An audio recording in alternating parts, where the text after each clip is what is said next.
ការប្រកួតក្រុមភ្លេងកាយរដ្ឋជាលើកទី3នេះពេលនេះពិតជាឆ្លើយតបយ៉ាងវិជ្ជមានដល់ការពង្រឹងនៅសកម្មភាពក្រៅម៉ោងសិក្សាការពង្រឹងវិន័យ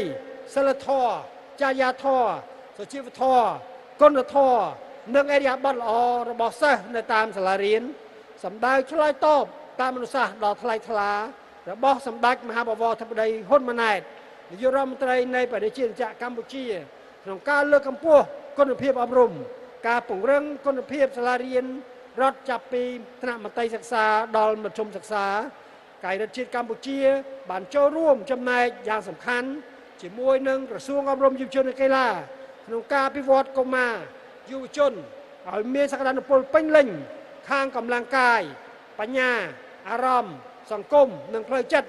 ដើម្បីក្លាយជាពលរដ្ឋសកលក៏ដូចជាពលរដ្ឋសកម្មក្នុងសហគមន៍ជាតិសហគមន៍រស់នៅរបស់ខ្លួនឆ្ពោះទៅការកសាងសង្គមប្រតិមួយពោពេញដោយបលភាពនិងសុខដុមនីយកម្ម